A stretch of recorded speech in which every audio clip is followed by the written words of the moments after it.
Salut zusammen, da ist der Chibi. Ich bin jetzt gerade beim Gianfranco Salis bei der Sendung Salis trifft. Viel Spaß. Salis trifft, die Podcast-Show mit bekannten Schweizer Persönlichkeiten. Präsentiert von Gianfranco Salis. Heute ist ein ganz besonderer Gast mit einer speziellen Geschichte bei mir auf Besuch. Vor exakt 10 Jahren sind wir uns zum allerersten Mal begegnet, als ich im Februar 2012 für die Fernsehsendung Kult Schweiz auf dem damaligen Privatsender CHTV einen Beitrag über das erste Rock- und Popmuseum der Schweiz realisieren. Der Tag in dieser alten Stickerei in Niederbüren bleibt definitiv unvergessen und ist der Startschuss von unserer Freundschaft. Uns verbindet Begeisterung für die Musik, das leidenschaftliche Dranbleiben und Brennen für eine Sache und eine Arbeit mit Herzblut und Passion. Mit dieser Arbeit können Menschen Freude machen. Das ist das, was begeistert, und das ist das, was auch der Chibi und seine Frau Uschi angetrieben hat, den Lebenstraum vom eigenen Museum zu realisieren. Es gibt Leute, die sammeln Panini-Bildchen oder Briefmarken, und der Herr, der heute bei mir auf Besuch ist, der sammelt Gold- und Platin-Schallplatten, seltene Autogramme oder Kleidungsstücke von Stars. Und ich habe eine riesen Freude, bist du da. Willkommen, Chibi. Danke vielmals. Die Ansage, das ist ja unglaublich. Die hast du verdient. Du bist ein Original. Dich kennt man in der Ostschweiz jeder und auch national. Du hast das erste, einzige und beliebteste Rock- und Popmuseum vom Land, aber auch über die Landesgrenzen raus kennt man euer Museum. Wie kommt ein Herr aus Niederbüren auf die Idee, ein Rock- und Popmuseum zu machen in diesem beschaulichen Dörfchen Niederbüren? Ja, da muss man sicher zuerst weit zurück in die 60er Jahre. Ich war Teenager, so in der zweiten Hälfte der 60er Jahre, wo sich ja die ganze Gesellschaft und die Welt total verändert hat. Und daraus ist natürlich meine Passion für Musik, die sich eben auch total verändert hat in dieser Zeit. Und das ist eigentlich mal die Sammelleidenschaft gewesen, wo man dann ganz so ein bisschen ist sammeln an Konzerten oder so, aber noch gar nichts von irgendwie goldigen Schallplatten oder so. Also von daher kommt das Virus, und wenn man das mal hat, ich glaube, da bringt man nicht mehr weg. Und wenn man sich dann anfängt um Musikgeschichte kümmern, interessieren, dann nachher wird das immer interessanter. Und das ist eigentlich der Boden natürlich von den Ideen, nachher noch später mal ein Museum zu machen. Und es ist ein Museum, das ich schon 3-mal besucht habe und ganz sicher noch mehrere Mal wird besuchen. Es ist unglaublich, die Hülle, wo das haben. Also das eine, der Exponat natürlich, die sehr speziell sind, aber vor allem sind es Geschichten hinter diesen Menschen, hinter diesen Künstlern, die du kennst. Wie hast du dir diese Geschichten aneignen? Ist das Begeisterung allein, das Interesse, oder was ist es gewesen, dass du so eine Hülle, so eine breite Palette auch mit verschiedensten Musikrichtungen, dass du überall eine Geschichte weisst und einfach so kannst aus dem Ärmel schütteln? Gut, das ist Begeisterung natürlich schon mal als erstes, und dann natürlich eben auch, dass man halt sich befasst mit der Musikgeschichte. Dass man nicht stehen bleibt, dort wo man jetzt gerade so Teenager war oder in dieser Musikrichtung, wo einem jetzt gerade einfach am besten gefällt. Sondern da geht es natürlich um Musikgeschichte. Wir fangen so, kann man ruhig sagen, wir fangen bei etwa 1910 an, beim WC Handy. Wir gehen durch alle Jahrzehnte durch. Wir nehmen die Geschichten durch von der Veränderung von der Gesellschaft, den Schwarz-Weiß, auch immer ein Thema in Amerika, ist eine furchtbare Geschichte. Das ist etwas vom Schlimmsten, was es in der Musikgeschichte auch gibt. Dann natürlich eben auch die Gesellschaft, die halt dann dort in der zweiten Hälfte 60 so bis Mitte 70 dann sehr von Drogen geprägt war. Das war ja dann das Problem. Das ist ja dann auch der 27er-Club, wo wir auch abbilden bei uns, wo man die Geschichten kann erleben in Wort und Bild und Ton natürlich. Und das ist vielleicht eben das Einzigartige, dass wir durch Musikgeschichte durchgehen, von 1910, WC Handy bis zu der Lady Gaga. Also da kann man alles auch schauen und haben wir auch entweder Unterschrift oder irgendeinen Award auch. Und die Awards kann man dort wirklich bestaunen. Jetzt zu dir ganz privat. Der Roland Grossenbach, der Chibi. Wie startest du in einen Tag? Also ich starte in den Tag, dass ich ausschlafe. Das ist mal das Erste. Das ist so. Aber man kann dann natürlich sagen, nachher schaut man zuerst einmal wieder mal an, was alles gekommen ist, da, ob neue Anfragen gekommen sind für Führungen und so weiter. Und dann Uschi, meine Frau, die natürlich da einen grossen Anteil leistet natürlich an unserer Arbeit, sie macht ja dann alles schon parat. Die sagt dann, ja, jetzt müssen wir einkaufen. Morgen haben wir so Führungen, da haben wir die, wir haben mit Abbüro, wo man gerade so was Essen brauchen natürlich und so. So, also, so viele Führungen haben wir, jetzt gehen wir miteinander einkaufen. Nachher gehen wir ins Museum raus, dort haben wir das Zeug in den Kühlschrank und so. Und manchmal muss man halt gerade draussen bleiben, dass man anfangen kann Brötchen machen, dass man den Abbüro muss richten. Und jetzt, wenn man sich vorstellt, dass wir ja eigentlich nur etwa 2 Führungen machen im Tag und mit 2 Führungen 10 bis 12 Stunden draussen sind, ist ja das auch noch speziell und das unterscheidet uns natürlich von jüngsten Museen. Wir gehen raus, machen 2 Stunden, wir den Abbau vorbereiten, nachher gibt es 3 Stunden Führung und nachher noch wieder alles aufräumen und putzen und desinfizieren und machen. Und wenn wir das 2-mal machen im Tag, dann sind wir schnell mal zwischen 10 und 12 Stunden. Und wenn man dann noch rechnet, dass der Eintritt, also die Führungen gar nicht so teuer sind, weil bei uns eigentlich niemand verdient, das ist ja noch wieder etwas. Ich glaube, dann kann man etwas erahnen, was da bei uns aussen abgeht und ja, dass man halt vor allem für die Leute da ist und den Leuten etwas will bieten.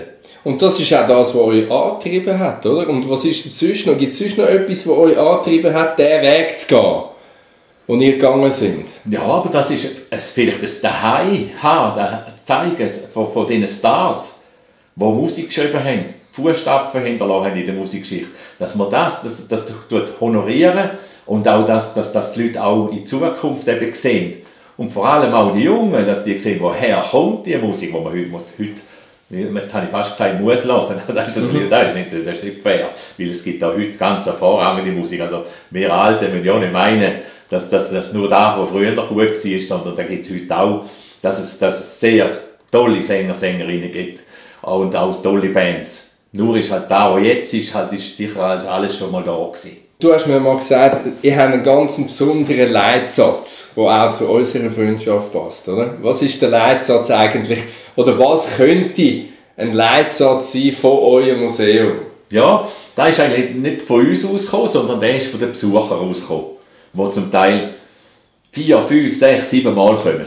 Ja, und da ist einfach so, das ist dann so von uns dann so aufgeschnappt worden, weil das hat schon ein paar gesagt, man kommt als Fremde zu euch und man geht als Freunde raus. Und das gibt es Schöneres. Das ist ganz eine tolle Aussage, die uns natürlich enorm freut. Und uns 2 auch verbindet. Absolut. Und darum bin ich auch schon mehrmals bei dir gewesen und auch heute wieder. Ja, du bist eben auch ein Cooler. Not Like Everybody Else, das ist ein Song von den Kings. Und so sind wir 2. Danke dir. Genau. Und gleich gibt es irgendwo einen Moment, wenn du auf dein Leben zurückschaust, wo du hast beißen musst. Also ich habe schon verschiedene Sachen gesehen, gelesen und gehört von dir und deiner Geschichte.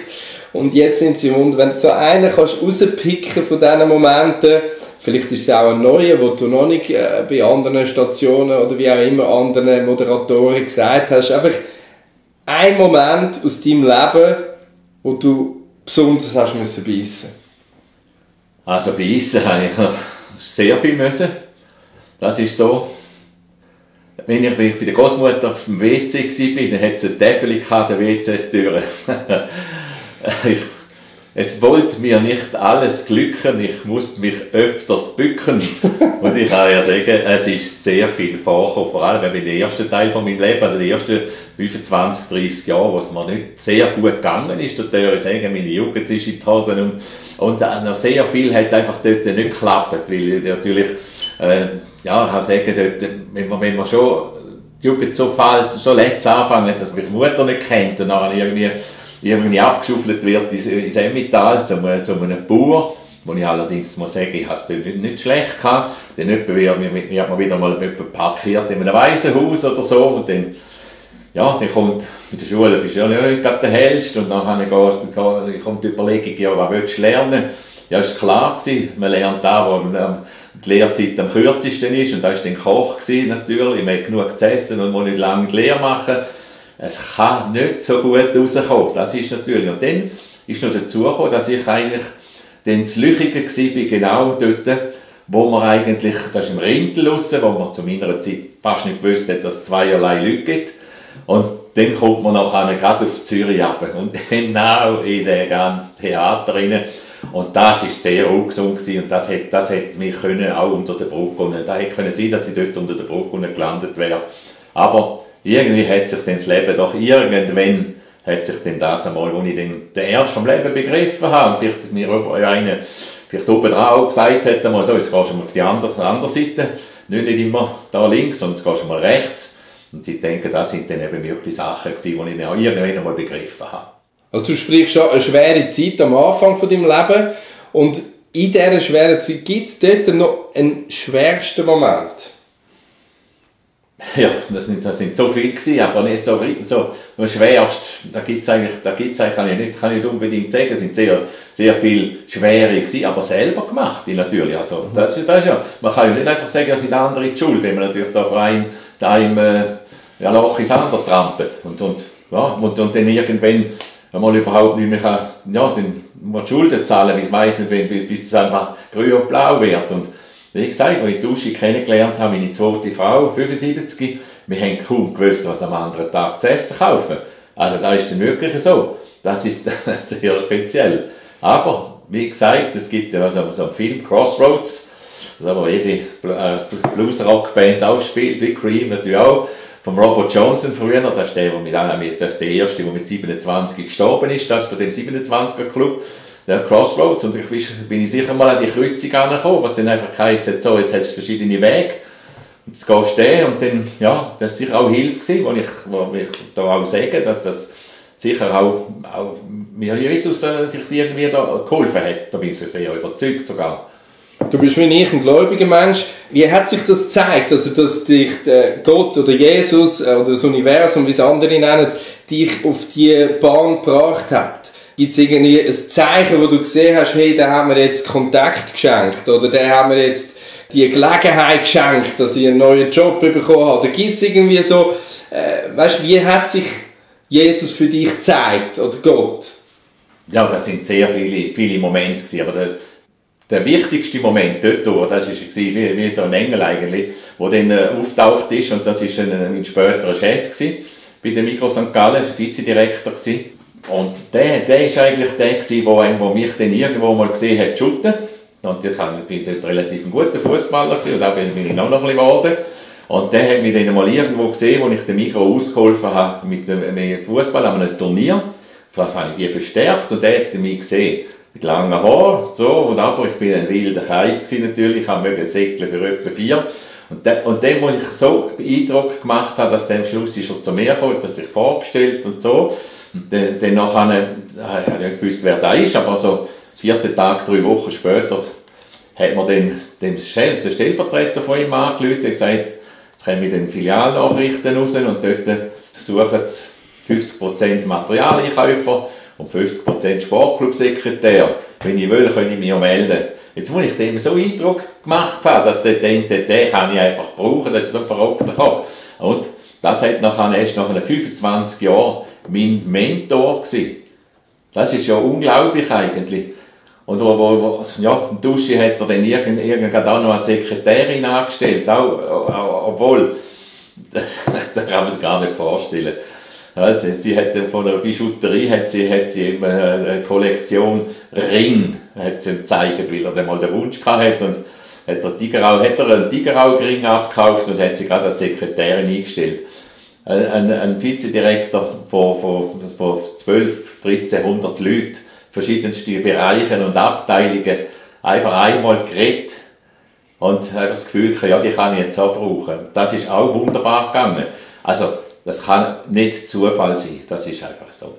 Und was hat deiner Meinung nach, wenn wir gerade an diesem Ecke sind, mehr Einfluss auf den Charakter von einem Menschen? Sind das Gen oder äußere Einflüsse? Also der Chef muss offensichtlich etwas gemerkt haben, eine ganz besondere Fähigkeit von dir herausgespürt haben. Wie würdest du das beantworten? Sind das Gen oder äußere Einflüsse, die den Charakter von einem Menschen zeigen? Ja. Ich habe mich natürlich dort, eben, wie gesagt, auf dem Platz bin ich natürlich so ein wilder Kai gewesen, weil ich bin im SAF gewesen und bin auch Trainer gewesen, also Interjunioren trainiert und habe mit Brühl Zweier gespielt und so. Und dann ist mir klar, bin ich im SAF gewesen dort und der hat jetzt einfach gedacht, ja, das ist so ein verrückter Kopf. Und habe mich wahrscheinlich auch gut verhalten auf dem Platz, weil ich dann natürlich auch ein Leader war. Und da hat dem wahrscheinlich imponiert, das ist klar. Und irgendwie haben wir uns die Intuition gehabt, dass ich dachte, okay, mit dem kann ich etwas anfangen.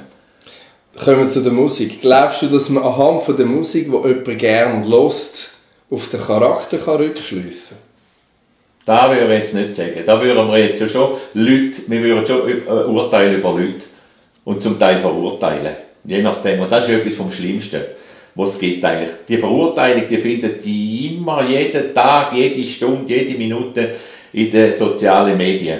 Und das ist ja eigentlich wirklich etwas, was ganz schlimm ist mittlerweile.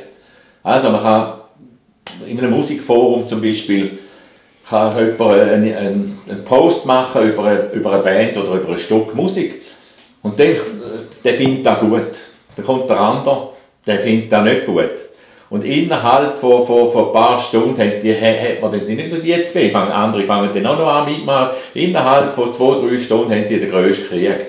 Also Krieg, ja, für ein Schlusszeichen natürlich. Und das ist das Verrückte eigentlich. Das ist wirklich von, ich sage einfach, jeder soll eigentlich da hören, was ihm gut tut, da rein, in der Seele. Also, ja genau, oder? Das und alles andere ist irgendwie verurteilen. Klar kann man die Qualität von der Musik kann man schon irgendwie abschätzen, das ist mir schon klar. Aber man kann nicht sagen, das ist gut und man kann nicht sagen, das ist schlecht. Weil, ja, wenn ich jetzt einfach sage, ich mag jetzt so einen Heino, vielleicht nicht so, oder? Aber wenn ich jetzt einfach sage, das ist schlecht, dann tue ich alle die den Heino gerne haben, das sind vielleicht sogar Millionen, die tue ich schon in Abfallkübel. Und als Museumsdirektor hast du die ganze Range, oder? Ja gut, der Heino kommt nicht vor bei uns im Museum, nein, aber einfach nur zum zeigen, dass man sofort halt die das gut finden, tun wir eigentlich schon irgendwie in Abfallkübel. Sonst sagen ja komm, ja, das geht nicht, aber das tun wir nicht. Man kann höchstens sagen, gefällt mir nicht so, oder gefällt mir oder gefällt mir nicht, das tun wir schon sagen. Du hast Konflikte angesprochen. Glaubst du, dass es weniger Konflikte auf der Welt würde geben, wenn wir alle die gleiche Musik hören würden? Nein, das würde ich auch nicht sagen. Oder die gleiche Sprache reden? Ja, ich weiss auch nicht, wenn alle gleich viel Geld hätten, vielleicht. Das würde vielleicht noch ändern. Das würde vielleicht eher noch dazu, aber der Krach und einander auf den Grind gehen und stärker sein als der andere, das wird es auch immer geben. Was sind deiner Meinung nach die 3 wichtigsten Ereignisse in der Musikgeschichte? Das ist jetzt ganz eine schlimme Frage. Und zwar, das ist jetzt das Ereignis. Also ich würde sagen, das Ereignis ist ja so, es ist ja Amerika, ist ja immer eigentlich, in Amerika und Schwarz-Weiß ist es immer das. Und ich würde sagen, das Ereignis ist halt schon, wo die Schwarzen halt noch Sklaven gewesen sind, wo es eigentlich noch Musik angefangen hat, dann, also mit Worksongs, ja, wo die da an den Gleis zuschaffen und nebenzu stehen sie mit den Knarren, wo dann da die ihre Worksongs präsentieren oder so. Das ist sicher wohl etwas ganz Verrücktes, was natürlich dann nachher die ganze Musikgeschichte beeinflusst hat. Das ist so. Und ich bin sowieso einer, da werden viele staunen, einer, der mittlerweile, wenn ich alles anschaue, die ganze Musikgeschichte eigentlich der Meinung bin, für mich natürlich, dass die qualitativ beste Musik eigentlich so bis Ende der 40er Jahre stattgefunden hat. Es ist für mich der Boden von Ger Allen. Und das ist, wo man schon auch gesehen, das ist nachher gekommen ist in den Blümli. Ja, das sind dann alles auf dem aufgebaut. Manchmal als 40er Jahre hat man schon in der Rock'n'Roll tanzen und. Und wenn man alles anschaut, die Schwarzen, die dann da gekommen sind, ich glaube, das sind dann die Sachen. Alles andere, wenn ich jetzt würde sagen Beatles oder wir sagen das oder wir sagen das oder wir sagen, der Michael Jackson gekommen ist mit seiner Bühnenshow und so weiter, das wäre nicht im richtigen Kontext. Es hat alles seine tolle Momente gegeben, wo man nicht wegtun wollte. Also, wie gesagt, in neuerer Zeit auch. Wenn ich, ja, kann ich jetzt auch gerade sagen, ich meine, von einer Lady Gaga ziehe ich den Hut. Wenn ich jetzt die sehe, vor ein paar Jahren habe ich das Gefühl, ja, also, Ja, die müsst jetzt nicht unbedingt haben. Mittlerweile ziehe ich den Hut von der. Wenn ich die sehe, dass die Jazz singt und so weiter und auch wieder zurückgeht in die Zeit, die ich jetzt gerade vorher gesagt habe, Robbie Williams und so weiter, Stars, die auf einmal fangen an, Musik aus den 40er Jahren spielen. Das muss ja auch einen Grund haben. Was ist es so? Ich denke, das ist so, wie ich jetzt eigentlich überlege. Also könnte der Grund sein, dass es immer mehr in die Show abgedriftet ist. Du hast ja jetzt angesprochen, Michael Jackson in den 80er Jahren, so ein bisschen mit den ersten Musikvideos und mit den grossen, grösseren, pompösen Shows, oder? Mit Licht und so weiter, DJ Bobo und all die grossen. Es ist immer mehr Richtung Show abgedriftet, dass man jetzt merkt, als gestandener Künstler, hey, ich gehe wieder zurück zu den Wurzeln. Das ist klar. Ja, natürlich. Das sind lauter solche, die auch von ihren Vorfahren, Vätern, so, oder so Großvätern sogar, oder Vätern, ja, daheim diese Musik gelesen haben irgendwann einmal. Und da kommt natürlich dann auch wieder, die leben immer noch ein bisschen mit selber Musik. Aber da können natürlich nur, zurück auf zu der, können nur die zu oberst oben sind, die nicht mehr da machen müssen, wo ihnen da die Plattenfirma und das Management vorschreibt. Die können das machen und sehr viel gehen wieder zurück. Und das ist sehr, sehr spannend. Also das ist ganz lässig. Und die Show gehört einfach heute dazu. Warum? Weil alles schon 1000-mal da war. Ich meine, die Rolling Stones ist wirklich mal meine Band gewesen. Aber wenn man jetzt überlegt, was da für eine Show abgeht, aber sie spielen 55 Jahre lang die gleichen Songs. Der arme Mickeli, der mit 55 Jahren, wo er seine pubertierenden Songs, die er als Pubertierende geschrieben hat, für uns Pubertierende, wo er mit über 75, wo er die immer jedes Konzert wieder spielen. Ja eben, und aber dafür kracht und tätscht und da können aufblasbare Penisse und der da über die Bühne und weiss nicht was alles. Ja gut, den Titel hat man schon tausende Mal gehört, da muss natürlich etwas laufen vorne dran. Das ist so, aber nichts gegen die Stones, die sind so genial gewesen und so, aber man kann sich vielleicht das einmal überlegen, ja, für mich als alter Hase, wenn ich die ganze Musikgeschichte anschaue, dann nachher, ja, dann finde ich das manchmal ein bisschen komisch. Wir schreiben das Jahr 2021, aber nach 40 Jahren wieder zuvorderst in der Hitparade. Wie erklärst du dir das? Ja, DABA ist einfach Kult. Ich meine, man muss schon sehen, DABA haben wunderbare Musik gemacht. Also so ein Song wie Thank You for the Music und so Sachen, das sind hervorragende Songs gewesen. Das ist klar. Und DABA hat, durch das, dass es natürlich Mainstream ist, und so gut geschliffene Pop-Songs, da haben die natürlich eine riesige Fangemeinschaft. Und die Fangemeinschaft hat jetzt einfach wieder gewartet und für die ist das Weihnachten, Neujahr, Ostern, alles miteinander. Das ist klar. Ich als Musikfreak sehe es vielleicht ein bisschen anders, ich tue da ja nicht runter, sondern es ist einfach ein grosser Hype, den man natürlich wieder machen kann. Sie machen den Hype gut. Das ist klar, das Marketing, das klappt natürlich tipptopp. Aber wenn ich die Songs höre, die reissen mich nicht vom Sockel. Das ist so, aber ich lasse die leben. Aber ich habe es gerne in Erinnerung, wo ich noch dort so auf der Agneta noch gestanden bin, oder? Wir können gerade auf Frauen sprechen. Ja. Die sind ja jetzt völlig out of order. Die sind einfach hinten dran, die sind glaube ich einfach schnell im Tonstudio gewesen, um die neuen Songs einsingen, aber bei Wetten, das sind sie nicht gekommen. Auch jetzt, wenn im Radio oder BBC, da schwätzen die Herren, oder? Wie erklärst du dir das? Dass da die Frauen eher den Rückzieher gemacht haben? Also, sind natürlich schon, die zwei sind natürlich schon, das sind die zwei Songwriter.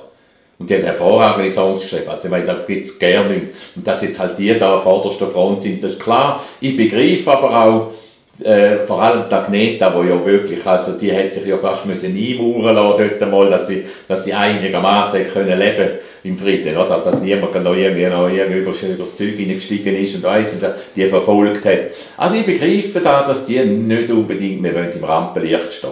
Das denke ich schon. Deine Frau Uschi, das ist wahnsinnig, wie das harmoniert, wie das funktioniert. Die spielen einander innen, oder? Sie macht da Brötchen für die Führungen, aber es ist auch sehr viel, eben, ihr seid auch am Schreiben. Was schreiben ihr jetzt gerade? Ja gut, wir haben ja dann auch im Sinn, dass wir das Museum ja mal jetzt übergeben, so etwa 2 Jahre. Und dann, wir haben dann, ja, wie wir halt sind, Uschi ist sehr musikinteressiert eben auch. Und wir sind so an einem tönenden Rock- und Pop-Kalender, wo man kann ganz kurz sagen, da wird etwa 2500 Stunden dauern. Die Radiosendung ist wie eine Radiosendung, wo man vom 1. Januar anfängt, vom 31. Dezember ist es fertig und jeden Tag tun wir einfach Geburtstag, Todestag, tun wir ein Einsitz und Merkwürdiges abhandeln und mit Geschichten dahinter. Und das ist jetzt etwas, was wir dann hier oben bei uns aufnehmen. Dann, und ja, wie gesagt, der Zeithorizont liegt zwischen 6 bis 8 Jahren. Also du und deine Frau, ihr harmoniert ja grossartig, das merkt man auch, das spricht sich schon seit 10 Jahren. 1700 Führungen. Was bedeutet dir Erfolg? Ja, Erfolg macht wie soll ich sagen, macht schon ein bisschen stolz auch. Das ist einmal das eine. Aber unser Hauptthema ist ja eigentlich, dass wir den Leuten Freude bereiten wollen. Dass die Leute kommen und vielleicht irgendwie sogar noch kommen mit so, ja, was sollen wir da für 2,5 Stunden Bilder anschauen, hier in einem Museum. Und nachher, dass die nachher rausgehen und kaum auf die Uhr geschaut haben und sagen, oh, was, 2,5 oder 3 Stunden, die sind schon rum. Und dann gehen sie raus und umarmen die und sagen, oh, super gewesen, ja, wir kommen wieder. Das ist eigentlich da, wo uns natürlich sehr viel Freude bereitet. Und das Wichtigste ist eigentlich, das ist eigentlich unser Alltag. Weil bei uns aussen, da kann man ruhig sagen, bei uns aussen zahlen wir keine Löhne. Das ist auch wieder speziell natürlich. Das ist auch wieder etwas. Darum stehen wir auch gut, weil wir ja eben einen Verein haben mit 582 Mitgliedern. Auch das ist auch sensationell natürlich. Ich habe gesehen, über 480 Einträge. Das ist wirklich, also da gibt's wohl keine Institution oder so überhaupt, wo mit bei 1700 Führungen mehr als jede vierte Führung hinterlässt im Prinzip einen Eintrag. Wir haben ja das Gästebuch draussen, wo sich die Leute eintragen. Das ist keine Kunst. Aber auf der Homepage, das ist, denke ich, das ist dann schon einzigartig. Unglaublich. Das zeigt einfach auch, wie die Leute natürlich dann eben Freude haben an unserem Museum. Ja, ich habe es sofort gespürt, also als ich da vor 10 Jahren bei dir war, einfach die Begeisterung, das Feuer, die Passion für das, was du brennst, für das, was du lebst.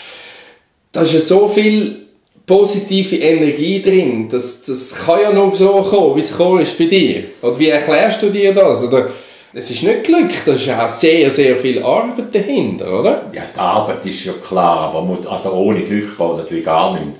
Also wenn wir jetzt Niederbüren, wir wollen ja ins Niederbüren und wir hätten ja mit so wenig Geld in einer grösseren Gemeinde oder so wäre da nie gegangen, so ein Museum machen. Da haben wir ja schon Schwein gehabt, dass uns der Gemeindepräsident da geholfen hat, dass wir das gefunden haben. Wenn das nachher noch umbauen, das ist nicht einfach allein unser Werk, sondern wir haben den Vorstand und wir haben sehr viele, die uns geholfen haben. Das Museum, der Raum, also die Räumlichkeiten, die wir haben, da hat es keinen Strom, kein Wasser, keine Küche, kein WC, aber gar nichts gehabt. Wir mussten sogar Strom reinziehen, weil es da nie gelangt hat. Und so kann man schon sagen, draussen haben 45 verschiedene Helfer weit über 1000 Stunden Fronarbeit geleistet. Also es ist nicht das Werk von Uschi und mir allein. Das ist klar, wir betreiben da mehr oder weniger und sind halt dort auch die Aushängeschilder, das ist schon so, aber hinten dran. Und das dürfen wir nie vergessen. Da hat es einen Haufen, die mitgeholfen haben. Und das ist natürlich dann, ja, du motiviert. Ich habe es natürlich motivieren auch. Das ist auch eine Kunst. Du bist auch ein Motivator, das kenne ich auch. Das ist so. Und wenn man das kann, und dann kann man auch viele Leute dazu bringen, dass einem helfen.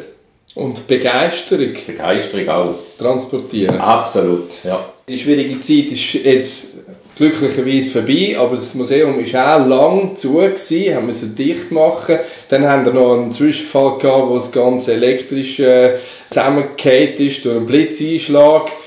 Bei all diesem Programm, bei diesem gedrängten Programm, da gibt es manchmal 3-4 Führungen pro Tag. Wie findest du und Uschi, wie findet ihr eure innere Balance? Ja, 3-4 sind schon viele. Also im Normalfall machen wir nur 2, weil die so zeitintensiv sind natürlich. Das ist so. Und dann haben wir noch mal 2, die Führungen machen. Da machen wir auch. Also machen es auch. Und dann kann man natürlich, wir haben zwischendrin halt natürlich immer wieder Tage, wo es halt mal keine Führungen gibt. Obwohl man kann es echt 7 Tage machen und kann den ganzen Tag bis am Abend um 10 Uhr haben wir eigentlich. Also da ist schon, wir haben immer wieder zwischendrin die Zeit. Und dann braucht man halt das auch ein bisschen zum Ausruhen, man kommt zum Einkaufen natürlich, das ist auch immer ein Thema, wo man halt immer auch muss schauen. Aber wie gesagt, das stresst uns eigentlich nicht. Es ist auch wieder eine Sache von gut organisieren. Siehst du das Zitat? Do it with passion or not at all. Ja, genau. Du bist für mich die Verkörperung von diesem Zitat. Was kommt dir als erstes in den Sinn, wenn du das Zitat anschaust? Ja, das einfach stimmt. Ja, mit Passion etwas machen. Und wir haben ja auch Führungen für Schulklassen, U13. Sind wir jetzt also schon sein. Und dann geht es rauf, dann haben wir auch Kante und so weiter. Wir haben auch ein Projekt auch mit Jungen, da gibt es auch, ich mag die Jungen wahnsinnig gut. Einer, der natürlich aus der Hippie-Zeit kommt, der hat auch heute noch keine Mühe mit den Jungen. Weil auch, wo eigentlich die Jungen heute sind, da sind es fast Waisenknaben gegen uns da, wo wir waren. Da haben wir schon wirklich, so, darum habe ich nie ein Problem. Und denen kann ich das eben auch mitgeben. Da mache ich natürlich nicht eine Führung, wo der Frank Sinatra und das und das und das, sondern da sind es dann vielleicht etwa so 2, 3 Themen, die sie interessiert. Wenn etwas nicht interessiert, wenn man eine Führung macht, die sie nicht interessiert mit Sachen, dann lassen sie es gar nicht zu. Aber wenn man es so macht, dass die Themen auf sie zugeschnitten sind, gesellschaftlich, ja, schwarz-weiß natürlich auch, dann natürlich auch, wie gesagt, Drogen, und so weiter. Und wenn natürlich dann jemand, der so viel, ich sage den Namen, es gibt verschiedene Hürden im Leben. Die einen, die nimmt man locker. Und die einen, wo man ein bisschen mehr gumpen. Bei den einen kommt man fast nicht drüber. Und dann gibt es solche, wo man gar nicht drüber kommt. Das soll ich ihnen erklären und sagen, schau mal, dann haut es einem hin auf die Schnüre, deutsch gesagt. Und dann steht man wieder auf. Und wenn man ein Ziel hat, dann nachher lässt man nicht schauen und geht auf das Ziel zu. Weil selbst wenn man noch zwischendurch wieder ein Hämmerchen auf den Kopf bekommt. Und das sind Sachen, die die Jungen mitnehmen können, wenn sie bei uns sind. Das ist natürlich sehr spannend. Und wenn die kommen und dann ich denen Grüezi sage und sage, hey, ich bin der Chibi, dann denken sie, der alte Knotteri da, gell? Und dann nachher, wenn sie rausgehen, denken sie da nicht mehr. Wenn sie heimgehen, und daheim sicher von denen etwas erzählen, sagen, ja, du, so ein alter Knotter ist es jetzt gleich nicht gewesen, wie wir gedacht haben. Weil ich verstehe es und kann ihnen etwas mitgeben. Ich rede von du zu du mit denen. Und wenn es jemanden gibt, der wirklich Gas geben kann und weiss, von was er redet, wenn es darum geht, mit Passion ein Ziel zu verfolgen und einen Traum zu verwirklichen, dann bist es du. Chibi, danke vielmals, bist du in meine Sendung gekommen, hat mich riesig gefreut und es war mir eine ganz besondere Ehre und ich kann dir sagen, ich komme nächstens wieder vorbei, weil ich mir wieder Inspiration holen von diesen Künstlern, die bei dir im einzigartigen Museum, im Rock- und Pop-Museum in Niederbüren ausgestellt sind. Danke vielmals. Ich bedanke mich auch und auch dir wünsche ich dir alles Gute weiterhin. Salis trifft. Die Podcast-Show mit bekannten Schweizer Persönlichkeiten. Präsentiert von Gianfranco Salis. Das ist der Podcast Salis trifft. Wenn dir die Folge gefallen hat, dann schenk mir doch bitte deine Bewertung auf iTunes und hinterlasse mir einen kurzen Kommentar. Ich freue mich auf dein Feedback. Vielen Dank für deinen Support und bis zum nächsten Mal.